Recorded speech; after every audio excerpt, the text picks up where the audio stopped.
ప్రియులారా, బాగున్నారా? దేవుని వాక్యాన్ని క్రమంగా చదువుచున్నారా? ప్రార్థించుచున్నారా? నేటి వాగ్దానపూరితమైన మాట సామెతల గ్రంథం 3వ అధ్యాయము 6వ వచనం. నీ ప్రవర్తన అంతటి యందు ఆయన అధికారమునకు ఒప్పుకొనుము. మన ప్రవర్తన అంతటి మీద కూడా మనము దేవుని అధికారమునకు ఒప్పుకొని సమర్పించి ఈ లోకములో మనము జీవించు వారమై ఉండాలి. తల్లిదండ్రులకు బిడ్డలు పుట్టిన తర్వాత చిన్నవారుగా వారు ఉన్నప్పుడు తల్లిదండ్రులకు వారు లోబడి జీవిస్తూ ఉంటారు.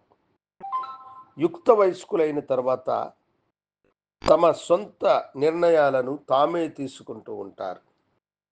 కొన్నిసార్లు తల్లిదండ్రులు ఆ నిర్ణయాలను ఎదిరించినప్పుడు తల్లిదండ్రులను చూసి కొందరు పిల్లలు ఏమంటారంటే, ఇది నా యొక్క జీవితము, నా ఇష్టము, నా ఇష్టానుసారంగా నేను నడుచుకుంటాను అని అంటారు. అలాంటి వారు తప్పు త్రోవలోనికి వెళుతూ ఉంటారు. తల్లిదండ్రులతో అలా చెప్పేటువంటి వారు దేవునితో కూడా కొందరు అలాగనే ప్రవర్తిస్తూ ఉంటారు. దేవుడు మనలను విలువ పెట్టి కొన్నాడు. యేసు మనలను అతి విలువైన తన రక్తము ద్వారా మనలను విమోచించినాడు.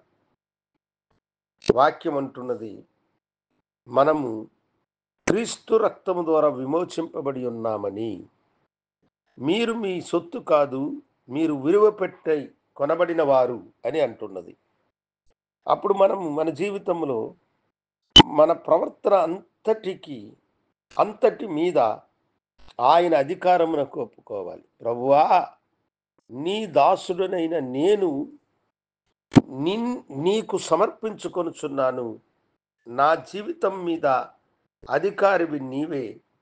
నీ చిత్తానుసారంగా నీ ఇష్టము చొప్పున నన్ను నడిపించుమని ప్రభుకి మనలను మనము సమర్పించుకున్నప్పుడు సర్వాధికారి అయిన దేవుడు మిమ్మలను సరైనటువంటి మార్గములో ఆయన నడిపించి మిమ్మలను ఆశీర్వదించును.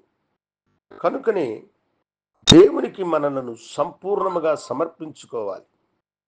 మన జీవితమును ఆయనకు అర్పితము చేయాలి. మన జీవితము ప్రభు చేతులు పెట్టినప్పుడే అది సురక్షితముగా, క్షేమకరముగా, ఆశీర్వాదకరముగా, దీవెనకరముగా ఉంటుంది. రూతు తన అత్త అయిన నయోమిని వెంబడించినప్పుడు ఆమె ఇశ్రాయేలు దేశమునకు వచ్చింది.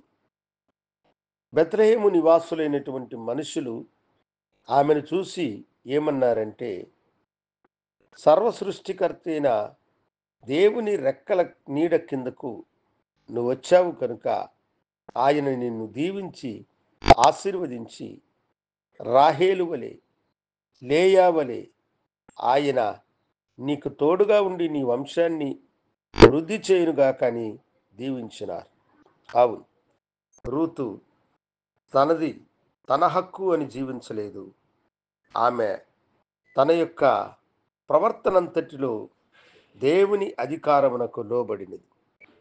అవును ప్రియమైన బిడ్డలారా, యవనస్తులారా, దేవుని అధికారమునకు మీరు లోబడినట్లయితే మీ జీవితము ఆశీర్వాదకరముగా మారును.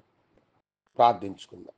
గనుడా, నీ బిడ్డలను దీవించి మీ అధికారమునకు వారు లోబడి నిన్ను గణపరిచే భాగ్యం వారు అనుగ్రహించమని యేసు నామమున అడిగి వేడుకొంచున్నాము తండ్రి. ఆమెన్. శుభోదయం. ప్రభు మిమ్మల్ని దీవించునుగాక. ఆమెన్.